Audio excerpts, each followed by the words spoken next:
2026, and you're listening to the Tech Addicts podcast. Brace yourself.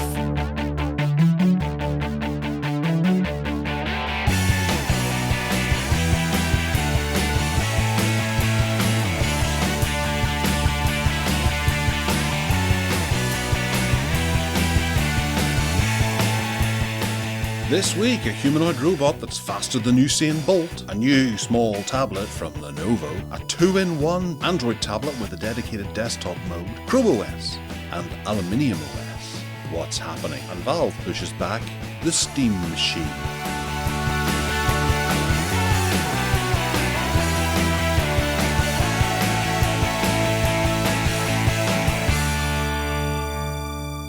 Hello and welcome to the Tech Addicts podcast. I am Gareth, the main host, the one who isn't battling the lurgy.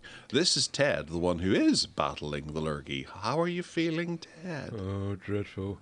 Do you know, I haven't been ill with cold-type symptoms since I had COVID in 2020 or 2021. I never get colds, and this is just like, I'm full of a traditional kind of cold with ENT symptoms. I blame Aidan. We were recording Whatever Works the other day, and he had a streaming cold while we were recording that. So I reckon he's sent that down the pipes.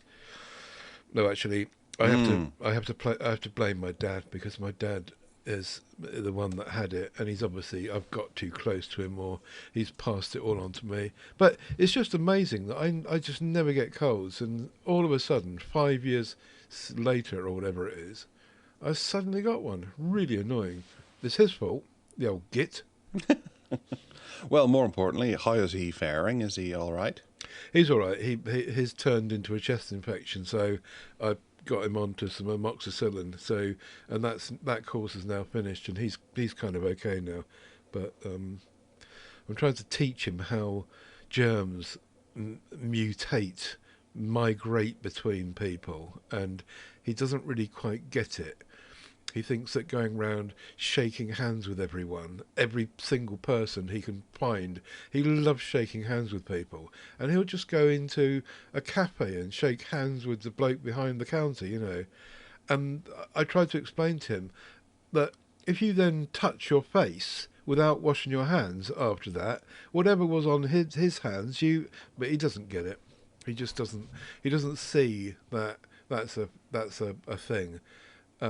He thinks that all germs are spread airborne, and if you just keep away from people that have got colds, you won't get it.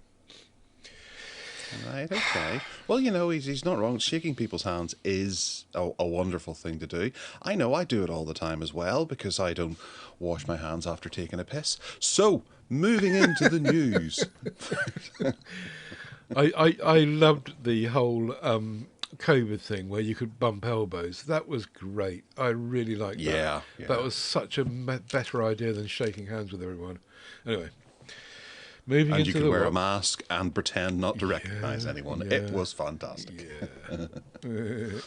Okay. So in the news this week, because we're going to try and speed through the show, because Ted is needing to get back to bed with his wee sick cap on, and sit there with the...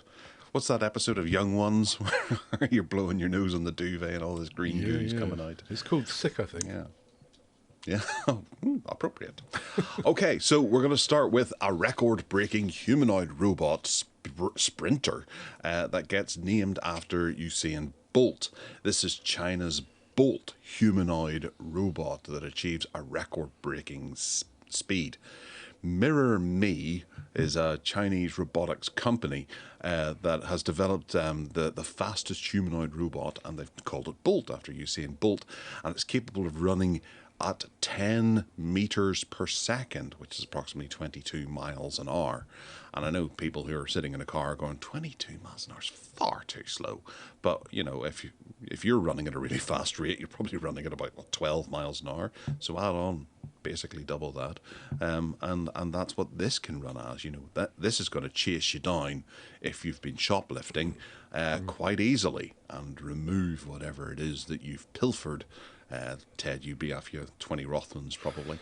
Hang on a minute, because this says that Usain Bolt can run at 27.8 miles per hour, and this thing is 22 miles an hour, so it can't run as far. Oh, hang on a minute. Further down it says 30 miles an hour. The Miramise Black Panther 2 quadruped can run at 30 miles an hour, so that is faster than Yes. 27.8. Right, okay, I'm with it now. It is, yes. The Mirror Me had previously developed the Black Panther 2, and they've now quadrupled the robot to 30 miles Right, per hour. okay. The speed development is part of the research, which is focused on the balancing and handling at high speeds, mimicking human athletes. So I don't know if they're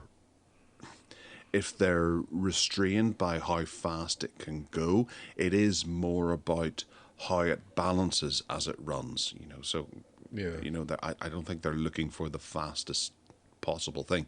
It's just being able to stay upright at those speeds, and being able to, well, hopefully turn. I don't think they mention its ability to turn here, so this might just be in a straight line, which isn't terribly useful, especially if you're chasing down the aforementioned shoplifter. Well, I was going to say, so what are the practical implications of this research and getting this super fast humanoid robot? Is it chasing criminals? Probably not. They'll be able to put these out in the African wilds and get them to transport pots of water from A to B, because that's what seems to happen there, and they'll be able to go straight in a straight line. Yeah. I don't know. Obviously, they'll be able to work in cornering at a later stage, but they're probably just working out balancing and stuff like that right now. Yeah, yeah. It's all very clever. I was watching this video yesterday of this platform, a little platform, and they chucked a ping pong ball on it, and however the ball hit the platform, it moved in such a way that it just completely killed it dead and made it still. Quite amazing. Do you see what I mean? Killed where it was moving. It killed the movement. So you chuck a ping pong ball at this platform, and it instantly senses the thing on the platform and adjusts the four pistons on the corners of this platform to adjust, and it just like kills it dead. It just becomes still. Oh, right, okay. So, if they were to shape that up into a larger scale, whenever, say, SpaceX's rocket was to be landing or something like that, then the emphasis doesn't have to be on the rocket getting the landing just right. This can kind of catch it. Yeah, yeah. If you had it on the surface of the moon, absolutely. Yeah, interesting. That's kind of cool. Right. Okay. Well, moving on to a small but powerful Android gaming tablet that's ready for the long-rumoured return. This is the Lenovo Legion Y700, a tablet that I think Ted is probably quite excited about. You love your little smaller Lenovo tablets, don't you? You've always been interested in the fact that they're one of the companies that like to develop this size of tablet. 8.8 inches work for you? My memory always goes back to the Nexus 7, and you knew I was going to say that, but the Nexus 7 was just the perfect tablet. And apart from the if you're going to go into Apple or use a Amazon Fire tablet, that size of tablet is just like not really done anymore, because it's so close to being a huge phone that it's just like it's in no man's land in the middle somewhere. So 8.8, even though it's not a 7-inch like the Nexus 7, don't forget though that the Nexus 7 had huge bezels. So if you took the overall footprint of the 8.8 Lenovo Y700, it probably isn't that much different. So you just get more screen. But yeah, I like Lenovo stuff. I've never had one of these Y700 tablets. One of the reasons is because of their, ongoing support for Android, which has always been crap up to now. Hopefully that they're turning the corner with that, because they certainly are with their Motorola sub-brand, shall we call it. So hopefully they'll be paying attention to making the support windows longer. 9,000 milliamp hour battery, which is seriously cool. Yeah. It does. It's got some lovely specs. It's an 8.8-inch LCD display, which is at 3K resolution with 165 hertz refresh rate. It's powered by the Qualcomm Snapdragon 8 Elite Gen 5 chipset, and it has that aforementioned 9,000 milliamp hour battery with a 50 megapixel rear camera with RGB ring light. Which, for right. Yeah. selfies or whatever. Gaming. And it's available in black and white, or black or white, I suppose would be the best way to phrase that. But yeah, it should be released around about April of this year. In China. In China. I think Yes. I think that the Y700s have crept outside of China previously, so it should get here eventually, I would imagine. Yeah, yeah. But I don't think there's really very much of a pickup. As you say, a lot of people tend to ignore these smaller brands and just go for either Samsung Galaxies or iPads. That's all that really sells you. If you see anyone with the tablets, I'm sorry, but you can't call Lenovo a minor brand. Aren't they the no number minor one? tablets. Oh, I see. Yeah. I say, aren't Lenovo the number one computer manufacturer in the world? No, they are, but whenever it comes to tablets, Yeah. people don't race out to get the new Lenovo tablet. No. They're minor in that respect. Yep. All right, well, moving on. We've got the Arc 2-in-1, which is a new, larger Android tablet, launching with a dedicated desktop mode. This Brave Arc 2.1 is I think it's a startup, isn't it? If memory serves. Yeah. I read this last night, but this is a startup which is launching a new Android tablet with the Snapdragon 8S Gen 3 processor with a dedicated desktop functionality. It features a 12.95-inch IPS display with 144 Hz refresh rate, 700 nits of brightness, and a 2.8K resolution. It's powered by the aforementioned, I keep saying aforementioned, that's my favourite word of the day, words of the day. Snapdragon 8S with 12 gigabytes of RAM, 256 gigabytes of expandable storage, and includes a 14550 milliamp hour battery. And it's got a very thin chassis around it at 7.6 millimeters. It offers the desktop mode, which has an external monitor output via USB Type-C. And we should be seeing this already. I think it came out a couple of days ago. Yesterday maybe. I can't remember. I can't see the date, but I noticed it was pretty much already out by the time we were doing this show. Ted, what do you think of this as a dedicated desktop tablet? It does look quite an interesting idea along the lines of Lenovo's Duet Chromebook thingy. But it does say down the bottom of this report that it's limited to Amazon India, with no word on international availability. So it looks like we probably won't get it anytime soon. But maybe it's more of a kind of conceptual thing. So the Android tablet, I mean, it like any Android tablet, I suppose, if you put a keyboard on it, you've got a mini computer. But to have a proper desktop made on it, you're then entering into the realms of some of these other tablet makers like TCL and like Lenovo again, who have stuck in their own version of desktop software. And some of them you can oik out by, as you said earlier, the USB-C cable. Some of them only work wirelessly. Some of them don't work at all. But I guess the broader question is about aluminium, isn't it? And we'll come to that story next, in fact, because anyone creating an Android tablet now, or particularly a Chrome OS device, have got to be kind of watching their backs a bit. The Chrome OS, according to Google this week, they're going to phase out Chrome OS by 2034.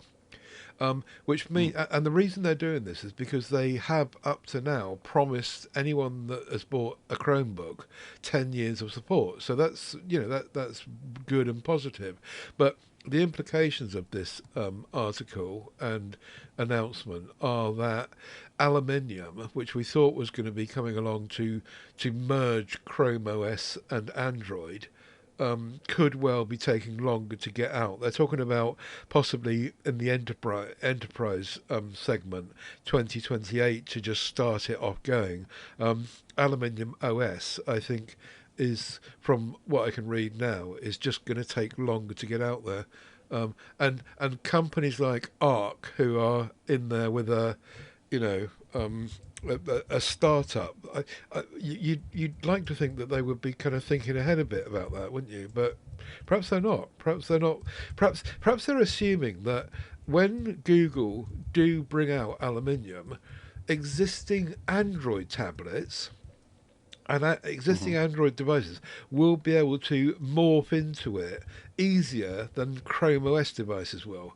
Perhaps that's how it will work. They'll say, anyone that's got an existing Android tablet, that's fine, because on this date in 2034, we will be pushing out aluminium to it, and you'll just carry on with aluminium from there, however old your thing might be. But with Chrome OS, I think it's a bigger deal because of this 10-year support window. I think I've spoken enough now, and I need to blow my nose. No problem. Go ahead and parp away. Yeah, it's an interesting landscape. What with don't mute or anything. Just go for it. It's an interesting landscape because I think we're starting to see the end of the laptop from this point of view, where we've got a lot of 2-in-1 devices that are coming out and they're becoming more and more popular. And the likes of the big names like iPads and stuff like that, and Samsung Galaxy tablets they have their own computer keyboards and things like that can be attached to them via Bluetooth or clipped in via Pogo Pin, and they become much handier. And this change could move away from the low rent Chrome OS laptop that people pick up for £200 to £300. If they were to disappear from the market and people were forced to then get these hybrid devices with 2-in-1, there's an opportunity now for Google to actually wipe away the laptop side of things, and Microsoft. I don't think too many people are favourable of cheap laptops running Microsoft Windows 11 at the moment. They tend to avoid those because they run, I think the technical term is they run like shit.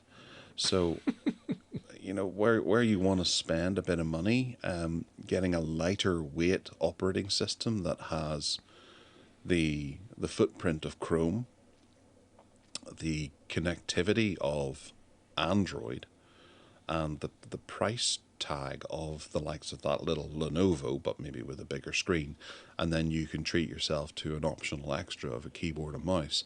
That might be a better option for most people, that a lot of people are going to prefer to do. Am I rambling nonsensically just to cover up your nose parping? No. Or do you think there's any chance that could be likely?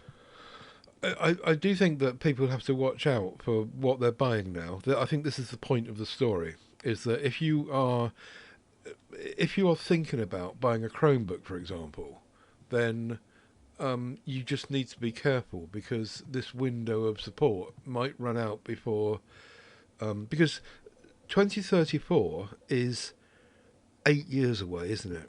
We're in 2026 now, so 34 is 8 years ago. So if you bought a Chromebook today with a 10-year support window, it would be after the alleged merge date in 34. You'd still have 2 years to go on that. As I say, I don't think people, like you're talking about Android tablets. I don't think people buying Android tablets is the problem. I'm dragging this conversation back to Chrome OS and the 10-year promise. And also, don't forget, we had the Chromebook Plus thing that came in a few years ago, and suddenly, what's happening to that? That Chromebook Plus is supposed to be dancing around with all this AI stuff. Fair enough, higher levels of Gemini, etc. But if you bought a Chromebook Plus device, what is where does that fit into this 2034 date? But yeah, I mean, sorry, I hijacked your point really about larger screen devices. No, I think you moved on to a better point there, is that I haven't seen very much in the way of Chromebook Plus being mentioned anywhere No, at all. Is it one of those sort of things that they may be backing away from because it was a little premature to try to drive the market that way, when this is now happening? Perhaps Chromebook Plus failed initially. They didn't get the uptake in Chrome that they had hoped. Chromebook Plus was supposed to have hardware which was compliant with Gemini, higher levels of Gemini AI stuff going on, and your average Chromebook that is not a Plus device might not. I've got 2 or 3 Chromebooks here which are not Chromebook Plus devices, and Yeah. they're basically not offering any AI functionality on it at all beyond what's in the Chrome browser, for example, or the base level Gemini stuff. And I've lost my train of thought now. No, I have one as well. And I would actually say that since the launch of Chromebook Plus, finding out that my device isn't Chromebook Plus compliant has actually moved me away from it. And I haven't touched it in months since I Right. found out that it's not really going to be supported going forward. I looked into the idea of ripping out the bootloader and sticking in, or well, changing the bootloader so that it would load Linux, or something that I want, but it's really complicated, and I've gone and disabled the screw inside, and I still can't get it to go, because there's that many different versions of Chromebooks out there that, I don't think there's guides for every single one of them, so that you can open up the bootloader to be able to stick something else on. So it's hardware that is basically being killed, really. I Yeah. know it's coming, and I quite liked my Chromebook. I picked it particularly because of the shape of it and the size of it. And I hate the fact that I'm not able to use it for anything else. Had I bought a Windows laptop, I might have been able to do something with it. Yeah, maybe. But this whole push is towards Android PCs anyway, which by the time they arrive won't be Android PCs, they'll be aluminium PCs. So the big Hmm. question is whether Google can make that a thing, whether they can make that happen. We've seen desktop mode on Pixel devices, and I've been playing with it recently, and it works okay. It's not a patch on Motorola's Smart Connect or Dex or anything like that. Although Dex. Yeah. Dex have stopped supporting Windows now, which is a bit annoying. So the best option you've got really is the Motorola Smart Connect. So if you want to use it on a Windows device and not just on a monitor. But yeah, I don't know whether it's got legs or not. Google seem to be confident that when they push out PCs with their software on it, their aluminium or whatever they're going to call it, that they're going to be able to sell them. I don't know. Yeah. Well, it all feels like Google doesn't think that far ahead whenever it comes to these sorts of things, and they're just going with, yeah, that'll do. We need to Yeah, have some yeah, direction. At least that way the customers will feel that we have a direction. But yeah, we'll just do this, and then maybe. maybe in 2 years' time we'll tear that up and do something else instead. Yeah, yeah, absolutely. They're good at that, and we know that they tinker and they use people as guinea pigs, and they roll something out and then just whip it away with no notice sometimes, and yeah. So you either live in the shadow of Google's mentality, or you go and play it safe with Microsoft or with Apple, I suppose. So you're about to say you either live in the shadow of Mordor or something. Okay. Right. Next up is a little story about Steam. because Valve has delayed, or well, has pushed back the launch of its Steam machine and the Steam Frame VR headset due to the industry-wide shortages of memory and storage components, which have driven up the prices and disrupted shipping of many devices. To be honest, even the ones that we have mentioned recently, one of the Lenovo had 12 gigabytes of RAM. Yeah, that's probably not going to happen. The Steam machine, which is a compact gaming machine powered by AMD hardware, was expected to launch in early 2026, but it's looking like that's not going to happen. The Frame, which is the standalone VR headset thing that is supporting PC and Android games, which actually it's not a dumb headset. You don't just plug it in like the HTC Vive or something like that, or Meta. No, Meta does process stuff on it. Yeah, but it's actually got gubbins inside of it to function on its own, not just supporting a larger desktop machine. Valve has cited that the AI industry's demand for memory chips and hard drive has caused delays across the board, and the Steam machine was designed to support 4K gaming at 60 frames per second with FSR built in, and this allows. And it would allow customers to upgrade their SSD and memory along the way, but that's not to be, and it's one of the many hardware companies that have turned around and said, "Yeah, this is really causing problems for us too." But I don't think there's anything that can be done about it unless you get governments to step in and say, AI can only have so much, so because you're taking everything customers want, and it's only when it's going to start affecting government computer upgrade cycles that they're going to step in and do anything about it. What do you think of this, Ted? Is this something that bores you to tears, or do you think there's something they can do? I don't really know. Okay. I was reading somewhere that they reckon that this RAM shortage has been generated purposely in order to control pricing. Not that there really is a shortage, and companies will be prepared to manufacture as much RAM as people want. But they have purposely generated a shortage in order to push prices up to consumers who are not buying hardware so much. As for Steam and Frame, I've got no idea about Steam and Frame. What's that box thing? Is that the desktop box? That's the Steam machine, yeah. Right. And what do you do with that? Is it like it's like a PC computer, is it? Essentially, yeah. It's a little Linux computer that's designed to run Steam, which is the gaming platform. Yeah. And it's a bit like the Steam Deck, but a little more powerful, and you can set it on your desktop or hook it up to a TV and play your games that way. But with a Steam Deck, you can run Windows on it, can't you?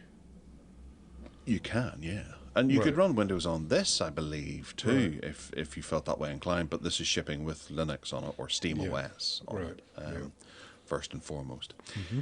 But what you mentioned there about the whole conspiracy thing is an interesting idea, and it does make it does make sense along the way. The likes of, say, Nvidia, it offers its GeForce Now subscription-based cloud gaming platform.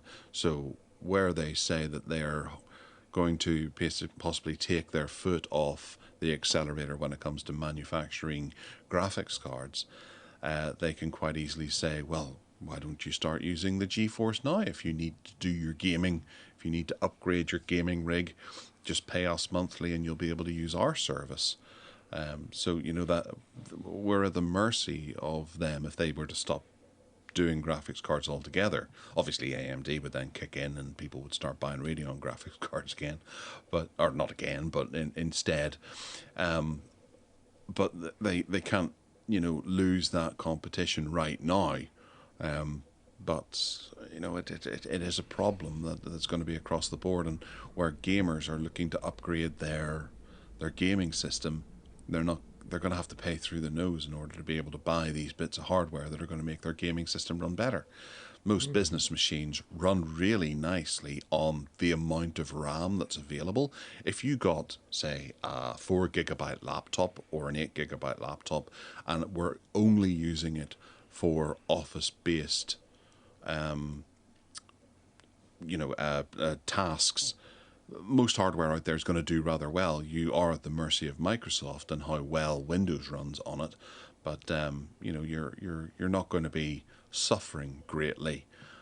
It's people who are needing to use larger, more graphically intense services, and if you can actually get AI that runs on your own hardware, so you can locally do it, but it does use an awful lot of graphical power and RAM as well. So where you could potentially kill off any competition from home setups for AI, which would require people to go and use ChatGPT or one of those online AIs, because you're priced out of the market when it comes to graphics cards and RAM. So yes, there's an awful lot to be concerned about there, and all these tech companies are kind of in bed together because they have to rely on each other, and they're all buying things off each other and providing services to each other.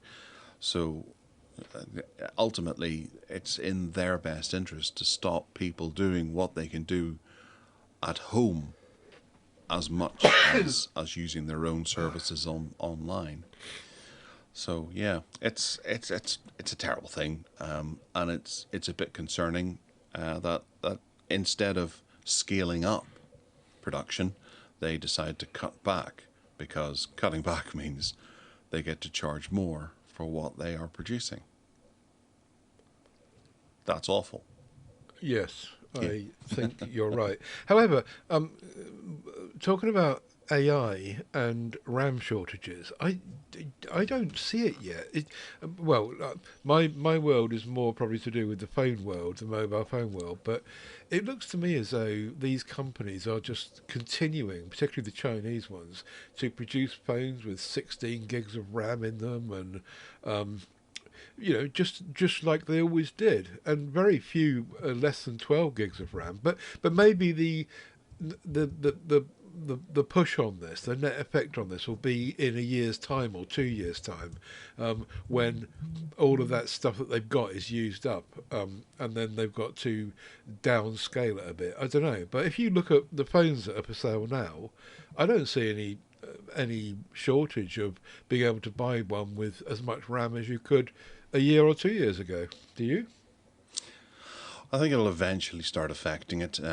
It is more desktop, I would say, at the moment. But yes, it's slowly going out. There's obviously a large amount of stuff out there that hasn't been sold, and it is gradually getting sold. But if you were to go and want to upgrade your computer right now and buy another 8 GB of RAM or so, you're going to be paying, maybe £150 for those. Well, maybe it's more, 16 GB of RAM. Whereas this time last year, it probably would have been about 90 quid for 16 GB of Right. RAM. Okay. So that's the financial con, then, isn't it? It is, yeah, and it's ultimately down to us what we can do. Whereas a bigger company that has millions to spend, they can just walk into Crucial or whatever and say, "We want every stick of RAM you can get for $100 a pop." Yeah. And they're able to go, right, okay, we'll just stop doing the consumer market and we'll channel everything to you, because that's guaranteed money that's coming in. Whereas manufacturing RAM, having it going and sitting in Amazon's warehouse until someone eventually buys it for what they could say is minimal profit, isn't the best business solution there. No. I agree. Whatever, just move on. All right. Well, that brings us to the end of the news. There wasn't a great amount of news this week for us to get excited about, and I just like to You missed waffle on about nonsense. you missed one, that your new mouse you're going to talk about. Oh, I did, yes. I forgot about that. I did mention last week that I picked up the MX Master 4, which is one that I've been watching a lot of reviews on YouTube to see whether or not it is the be-all and end-all whenever it comes to mice, because the Logitech MX Master 3S was very close to being the be-all and end-all, and if they had have ironed out the problems that the 3 and the 3S had, primarily the materials that they made the outside of it out of, then it would have been absolutely perfect. But they didn't. They decided to go and change it and add in a few different things that really they take a while to get used to. But I think I'm used to them now, and I very much like it. The additional things that they've added is an extra button on the side that you can configure to whatever you want. There's 3 buttons there where there used to be 2 for back and forward. There's now an extra button which is actually where the back button used to be, and they've moved the back button just that little bit further up, so it's not as easy to get to as it used to be. But I think it's still easy enough to get used to it. But having that extra button there where you can hit it and it'll perform a function that you need it to do, is really useful. There is also the pop-up menu button as well. Whenever you're using it, you can where your thumb sits, you can actually just tap it and it brings up a ring that you can function with. I've tested it on a Windows laptop, and it's very handy to be able to have a customizable menu that pops up around your cursor so that you can do particular things very easily and very quickly. It does do up productivity a good bit. It's a really handy feature, and I hope that they bring it across to Linux. It's not there yet. Well, I haven't actually checked this week to see if it's there yet, but I checked last Sunday and it wasn't there yet. But they say that they're in the process of implementing it, so it should appear fairly quickly. I find it a very comfortable mouse to use. I'm wondering about my thumb. I think my thumb is very, very warm because where it just sits on that mouse, and indeed with the previous one, the 3, it heated up, and my thumb just felt like it was constantly damp because it was just, I don't know, sweaty or something like that. It's just warm there, and it doesn't have much circulation going around it. Airflow as opposed to blood. Yeah. The non-clicky buttons is lovely. I don't ever doubt that I haven't pressed the button, even though there's no audible click from it. I can hear a slight amount of click from it, but whenever I'm using my headphones, I still feel that I have clicked the button. And I've just noticed actually there's a button on the top that I've never used. Yes, it changes. I have used it. Sorry, it changes the ruler from free flow to non-free flow, which was on my 3 and 3S, but I never ever used it. I just keep it on the stage clicky one, so I know where I am when I roll. Yeah. I'm the complete opposite. I always use it in free flow. And I'm really annoyed when I have to use a mouse that hasn't got that feature. Wow. Yeah. 2 ends. I hate the free flow thing because I always feel I overshoot it.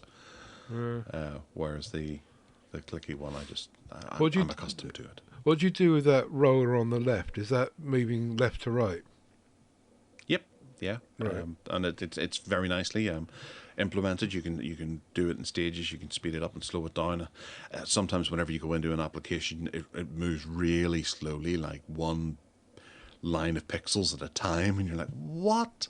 But you can amend that. But then whenever you go to something else, it moves way too quickly. So I don't think that horizontal scrolling, horizontal scrolling, I don't think has been particularly well implemented on either platform, Windows or Linux, across the board with various different bits of hardware or software.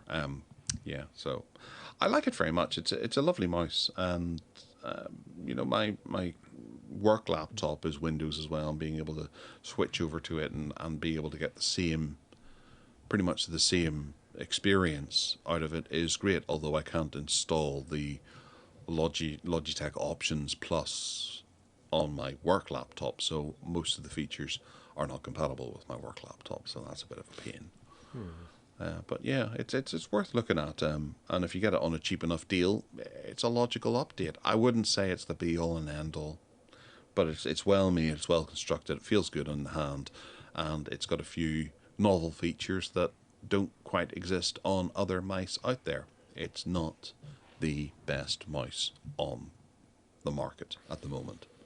And it would be nicer if it had a higher DPI, but I think that Logitech have limited the DPI as to not the DPI, the hertz at which it communicates with the computer. The other mouse I was looking at, the Keychron, is 8,000 hertz, so it makes a massive amount of transactions with the computer.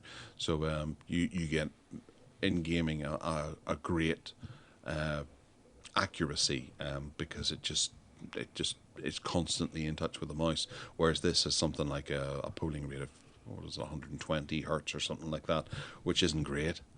That's the amount of times it connects with the computer, so it's a bit slower, and whenever you're gaming it's not great. But I think Logitech have put that, so because if they were to put increase the polling rate up to something like 8K on this, then it would be the ultimate mouse, and it would kill off all of their other gaming mice. Sales would just drop, and they would be having to make only this mouse. So yeah, I think that's a strategy move there, because it's the one feature that's lacking on this mouse. So there you go. Are you going to buy one? No, I'm very happy with the mouse I've got, thank you. Which is the Logitech MX Anywhere 2S. The only thing that I'm not happy about it with is that it's a micro USB charging port, but I'm not going to pay out for a new one just to get a USB-C. I'll just use the old cable. But it's just perfect for me. It fits lovely in my hand, and as I said earlier, I love the whole long scroll thingy that Logitech just seem to do better than anyone else, in my opinion. And it suits me fine. Fair dues. All right. Well, we could carry on with a little bit of banter. I'm going to throw in just a quick one, because I've noticed that on Amazon I was celebrating over Christmas because I was able to order power banks and anything battery related. It was able to ship to Northern Ireland despite the last couple of years of having issues getting things posted here. But it seems that we're back to this item cannot be shipped to Northern Ireland, which is really, really annoying, because there's been a couple of power banks and things like that have popped up recently, and I've got one in particular that's in the bargain basement that I actually almost ordered the other day because it just seemed like such a cool little thing, and I watched a few reviews on it and went, oh, I'll have one of them, that's a great deal, and it doesn't ship to Northern Ireland, and I can't work out why, because it's not a battery. It has a battery in it, but why can I get a phone but not get one of these? And it really annoys me that they seem to work over Christmas, and you can get out anything you want, because Christmas is that time of the year that you need little knickknacks and stocking fillers, yeah, stocking fillers. And a power bank is a great stocking filler for anyone who needs one. So yeah, boo to you, Amazon, for going back to It's very tough. strange, You isn't it? can't get this today. Yeah, it's really Yeah. odd how that whole getting stuff across to Northern Ireland. But if it's in a warehouse on the island, then it's different, isn't it? Yes, and no. There was I read something about how it was a particular type of battery that you couldn't put onto an airplane to send over here. I can't remember all the specifics of it because it was 6 months ago I read it. But yeah, it's because they can't load it onto a plane to fly it over. But yes, if there is something locally, they might be able to ship it to you. But it's very difficult to find out what they have locally. Yeah. If the battery is loaded into something that like a phone or a pair of headphones or whatever, then it's fine. it should be able to fly over to you. But whenever it comes to a power bank, they use a different type of battery cell that can't be loaded onto a plane. What about if you order it directly from Anchor and not from via Amazon? Will Anchor then ship it to you? Yeah, not an issue. And I Right. had that a number of years ago whenever I was working with Lum Sing, I think it was. They were making a lot of backup batteries. And if I tried to order one off their website or off Amazon, it couldn't be shipped to me. But I could go to the PR company and then they could order it through Amazon and ship it to me. And it would arrive with a sticker on the front that said, not for air not for air travel. Yeah. And it would come over by ship. So it would be loaded onto one of the ferries that was coming over. Right. So that's how I was getting batteries, by doing deals with the hardware companies. Ridiculous. But I don't have that option now. Absolutely ludicrous. You Yeah. should write to your MP. Oh, they don't care. No. They don't understand. Anyway. Joe, my co-host on PSC these days, sent me an O2 SIM card to use as a second SIM card, and he's done some sort of special deal, and I'm very grateful to him for sending it. But what I discovered was that in North Wales, there's no 5G on O2. I couldn't believe it. Everyone else has got 5G, but O2 is the only one across North Wales that hasn't got 5G. And when you start to inquire about it, they also don't seem to have any interest in rolling 5G out. They're just like, it only works on 4G. Now, I don't really care, to be honest, because 4G is perfectly good enough. But I was just surprised that my EE on 5G, even Vodafone have got 5G here now, apparently. And O2 is just kind of stuck in the mud, saying, won't bother about North Wales. So at last, I'm a bit sympathetic with these people that report on the show that there's not coverage everywhere in the UK. Well, there's living proof of it. Do you know if you've got O2 5G over there? No, we don't. There is in Belfast and possibly up in Londonderry. But, for the largest part, we don't have it. I'm on Vodafone and I'm supposed to have 5G, but I don't. I do get it whenever I go into the centre of Belfast, and there's a few outlying areas of Belfast where I'll get 5G, and I notice it. My son is a bit different. He's on I started thinking it was maybe something to do with my contract, but he has a small SIM-only contract that's like £8 a month. But he would get 5G before I would get it, wherever we happen to be. And I've looked at his phone and I've seen that he has 5G and I'm sitting on 4G. Still and I on don't understand Vodafone? why.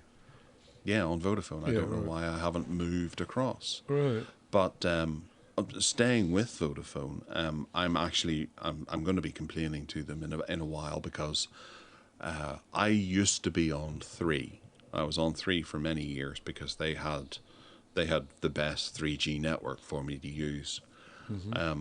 But when it came to my actual house, I got 1 bar of signal at best, and 3 sent me out of Femtocell so that I could plug it in and get 5 bars of calling, signal strength, in my house, because I kept complaining to them about dropped calls.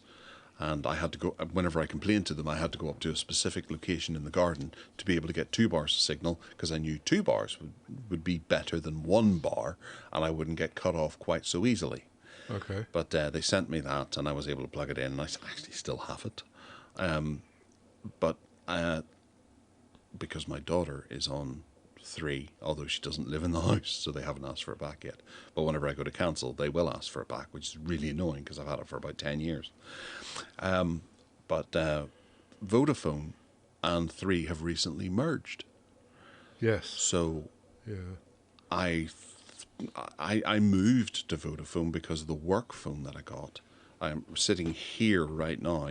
I had 4 bars of signal, and I thought, that's brilliant. I want 4 bars of 4G. that will help me out to no end. Whenever my broadband goes down, I can phone the company and say my broadband's gone down, instead of going and standing in the rain under my conker tree at the top of my chestnut tree, sorry, at the top of the garden, trying to get 2 bars of signal on 3. So I moved over to Vodafone. But now the merger's gone through, my Vodafone has gone down to 1 bar of signal in the house. Oh, and if I go up to under the chestnut tree, I get 2 bars of signal. So I reckon that they've turned off the local Vodafone mast, and they're relying on the 3G mast, or the Tossers. 3 UK mast instead. Bunch of tossers. So I'm furious. Yeah. So I have to find out what's going on there and why I now have a distinct lack of service. Perhaps and they haven't. no 5G to speak of. Perhaps they haven't. Perhaps this merger hasn't actually been kind of settled and rolled out properly yet. Well, no, it has, because I've received a text message saying that it was going through and I would notice a better connection all over the area that I am in, because they were able to utilise the 3 UK masts. Now, it could be that for some reason my phone is latching onto the 3 UK mast instead of the Vodafone mast, for whatever reason, but I don't know how to distinguish between the two, but I think it's more likely that Vodafone have decided to cut the cost and get rid of one of the masts, Right. and just use the 3 UK mast instead. Mm-hmm. Right. But yes, no 5G here, no 5G on O2, and I don't think a lot of people, well, on the one hand, miss 5G. They don't really notice, because 4G just works quite well. Yeah, yeah. And then I think they're whenever they come to saying their percentages, England might have 98% coverage whenever it comes to 5G, but it doesn't matter about Scotland, England, and Scotland, Wales, and Northern Ireland, does it? No. Because we're second-rate citizens. Certainly in the middle of Wales, where the what's the word? There's lots of hills and dales, and the landscape is just up and down. And to some degree, that there are vast parts of Scotland which are not habited, and to some degree also that must be like being in America, I guess. Is that if you go out in the middle of nowhere, can you really expect, unless you've got a satellite phone, can you really expect masts to be absolutely everywhere where nobody actually needs them? That's very true. Yeah, it's one of those things that we do kind of take for granted, because we are such a small area. Yeah. And I imagine it's really difficult to put in masts all over the show, because you've got to find a place and be able to power it and get maintenance to it and things like that. And then you have to maybe use a farmer's land, and the farmer's charging for you to use it. So, it's not a very practical business option. No. So it's easier, because I notice my phone nips over onto VoIP calling or Wi-Fi calling whenever that 1 bar of signal goes away. Mm-hmm. So it uses my broadband to do that. And I remember having a conversation with 3 a long time ago, whenever they first sent me this FEM to sell, and I had something like, I don't know, 5 or 10 gigabyte limit for a while on my data. Mm-hmm. And I was asking, whenever I'm in the house and downloading something, what does that come off? I'm using my broadband to download that file or whatever it is, but it shows that it's coming off my 5 or 10 gigabyte data bundle, and they're like, we can't distinguish between the two, so we have to just take it off your data bundle. I'm like, why? I don't get that. I'm using my own broadband, and you're effectively charging me for it. Yeah. And they said that they couldn't do anything about that. Yeah, okay, that's a bit crap. Talking of SIM cards, I had to get a new EE SIM card this week. I think I've had the I think I've had the existing one for about 5 years, and when I looked at it alongside the new one that they sent me, I'm not surprised that it stopped working. It's just so knackered through swapping between so many phones so much. It just had big score marks across it. It was really weird. Yeah. And I said, well, no wonder it's not working really. Anyway, the end of that story, but the kudos to EE is that they normally charge £1.50 to send a new SIM card out, apparently, in that way, and they didn't charge me anything. So thank you, EE. Oh, brilliant. Okay. I suppose, can you not even just walk down to Tesco and pick one up out of their, their free SIM card things that they have by the cash registers and put it in, and they can configure that SIM card to your deal? I don't Do they know. have to send you out a particular type of SIM card? Well, there is this thing about SIM jacking going on. So when I asked them what my options were, they said to me, you can either come into your local or your nearest EE store and we'll do it for you, but you need to bring your passport, driving license, proof of address, blah, blah, blah. Or we'll send it out to you in the post, not activated, and because we're sending it to your known home address, then so I took that option. There was no talk about going to Tesco. No, but that was just me thinking, because there are SIM cards in there. You could just utilize those. Pay as you go ones. Are they not physically different? I don't know. I can't imagine that they are. I don't think they would go and manufacture various different types of SIM cards. No. I think it's just it's that one. Because my wife's one, we changed the number on it because of we got the pack code to move her number across. But whenever I went to upgrade her phone, I think it showed up the old number, and they went, and I have to tell them that it's the same number, and we had to work that way. They didn't just replace the number that was on the SIM card. So they just kind of put an asterisk beside it and said, no, it's this number now. But isn't that how SIM jacking works? That's the first stage of it, to the security involved. So what's to stop anyone going down to Tesco and buying a SIM card and then phoning up Vodafone or EE or whatever and saying to them, my SIM card stopped working, I want to assign this one to it, having previously nicked your phone? I don't know. Yeah. I'm thinking on my feet here as to why what you're saying is not something that was suggested to me. Well, no, I don't know. I wasn't aware that SIM jacking was a thing until you mentioned it quite recently. Oh, right. Okay. Wow. So, yeah. There's plenty to think about there and plenty to chat about, but we're not going to do that now because we'll go into the bargain basement because no little Tedley needs to get back to his Betty Buys. Oh, we haven't done the weather yet. We'll get letters. The sun's yeah. out here, and it's about 10 degrees. It is the forecast for North Wales is actually saying over the coming days it's going to get warmer. So it looks like the cold spell is over. But yeah, at the moment the sun's out. What about you? The sun is out, yes. There is rain on the window from...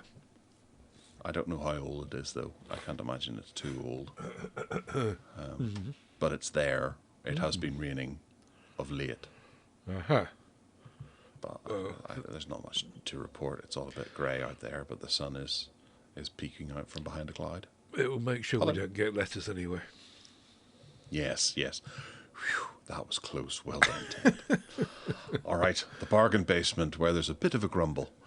The DJI Neo mini drone with 4K UHD, Ultra HD, camera on board, is down in price from £170 to £125. It's a limited deal for this cool little drone that you can zip about and can follow you, and you can take 4K video on it.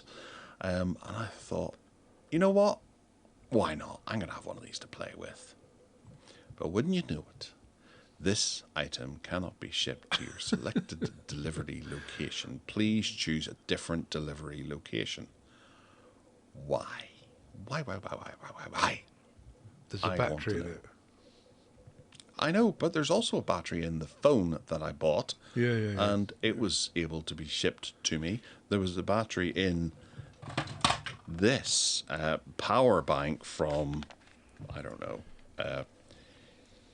in EU that I bought just before Christmas, and they were able to ship to me. There was no international scandals. There was no explosions. It worked. So why can't they ship me this? Anyway, it's a good deal if you're lucky enough to be able to avail of it. Yeah. Why don't you buy one and rub my nose in it? I don't really want one. No, I'm talking to the listener. Oh, I see. Not me. I can't imagine what I would do with a drone, to be honest. Apart from, it's the sort of thing that I would have loved when I was about 10 years old. I would have been all over that, you know. But 10? well, you grow up, don't you? It's basically a toy, isn't it?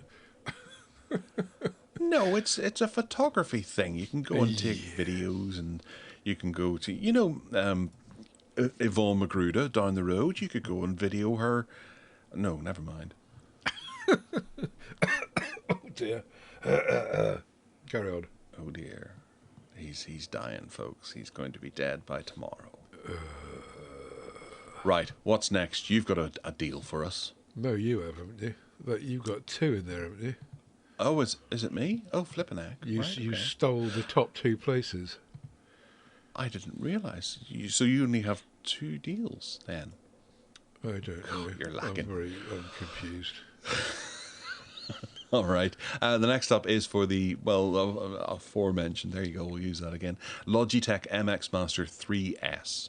Obviously, these are down to clearing because the 4 is out, and it's dropped in price from £90 down to £70, which isn't a huge drop. It's 22% off, but it's such a good mouse, I would fully recommend anyone who just wants a damn good mouse for a relatively good price.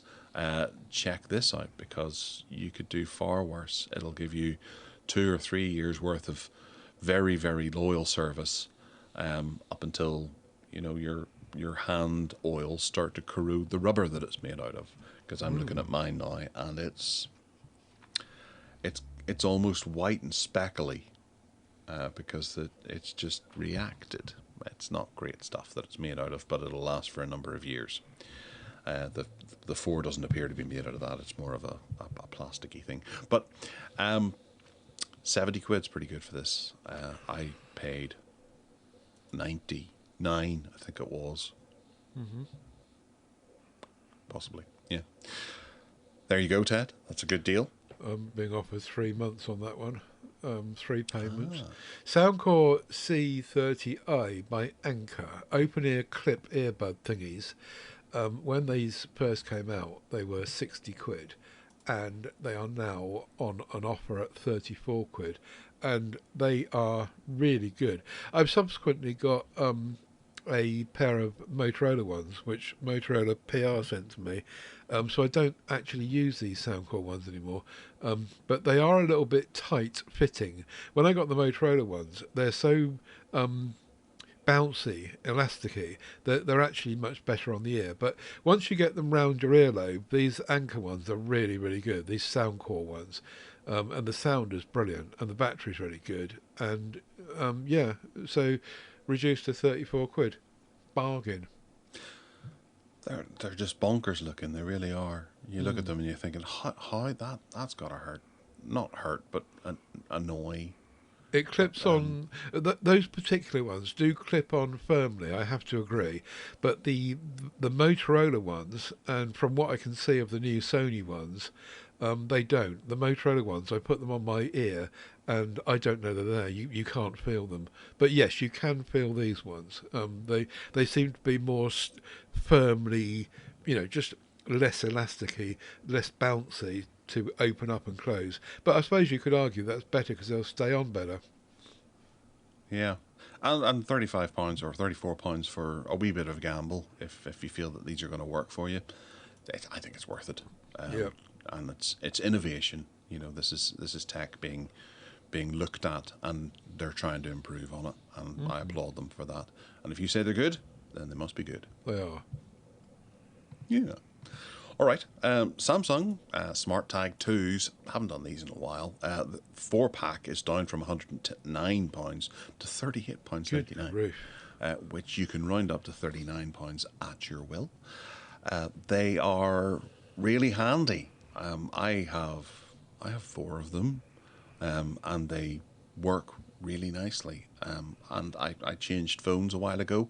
I didn't have to worry about swapping them over because I was moving from one Samsung to another, and they just came with me and all the setup and things like that. So they're just terrific, useful little things that can help you find your keys when you need to find your keys, because they're never in the same place. And you might be married to someone who likes to move them. Maybe she was moving her car and then she brings them back in and puts them somewhere else where they're not, because there's a key box just inside of the front door that you can put them into whenever you need to put them somewhere, but instead leaving them in, say, your pocket, for example, and then taking your coat down and putting it away because you're not going to be using it for the next few days, putting it in the wardrobe, at the back of the wardrobe, because it's a big, rainproof coat that you happen to be needing to use on very rainy days or whenever you go up to do the horse. But you're not going to do the horse for the next 5 days. So you put them at the back of your wardrobe and leave them there with the car keys in them. Thankfully, SmartTag is able to go and tell you where they are. Oh, sorry. Yeah. Next up is something else, Ted.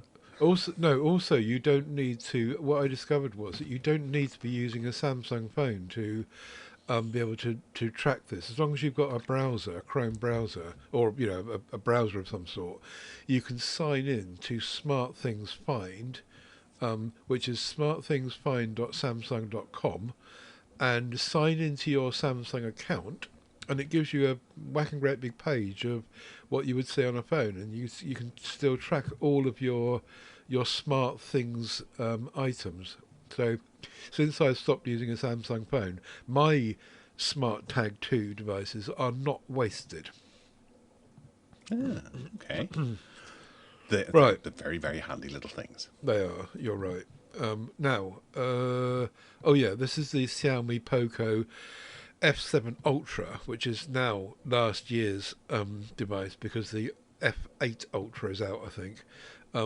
The yellow one, which is always the one that's on sale, 16 gigs of RAM, they are, told you, and 512 gigs of storage, 499 quid. It started off at 699, although the usual prices are between 5 and 600 quid. It has once been on a Prime Day been cheaper than that, but there's an awful lot of phone there. When you look at the YouTube reviews of the Poco F7 Ultra, everyone raves about it. If you can live with Xiaomi software and quirks and all the rest of it, then that's a bit of a bargain. I think most people can. Whenever they're paying that much for a phone, that's a damn good deal. Yeah, and it's a good piece of hardware. Very good. All right, my last one is one that I mentioned, I think, last week, but I wasn't able to order it. But you can if you live in the mainland. This is the Anker Zolo Power Bank. I think this is a cracking deal. It's 15 quid. It's down for 20, but it's 15 quid. It's a 10,000 milliamp hour, 30 watt high-speed portable charger with built-in USB cable, and the cable functions as a little carry cable as well, so you can attach it to things. Damn good thing. I really want one. I wish I could have one. I wish I'd ordered one over Christmas, but I guarantee it wasn't at this price. 15 quid for the black one. There are other colours available, but they're a wee bit more expensive again.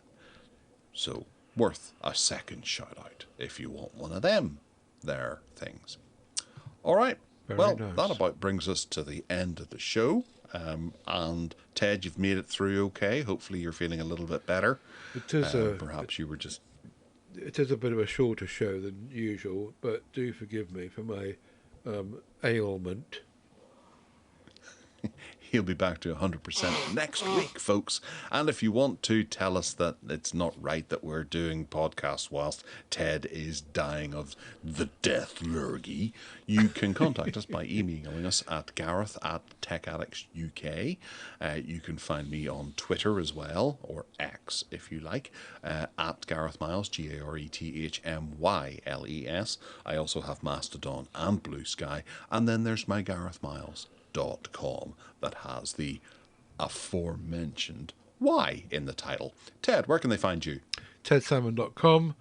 As always, the MeWe groups and the other audio podcasts are all listed on there. And if you want to buy me a copy, you can do that at paypal.me/tedsalmon, and I would love you forever. Rootin' tootin', good shooting. Yeah. So we'll speak to you all next week. Have a nice week. Bye-bye. Goodbye.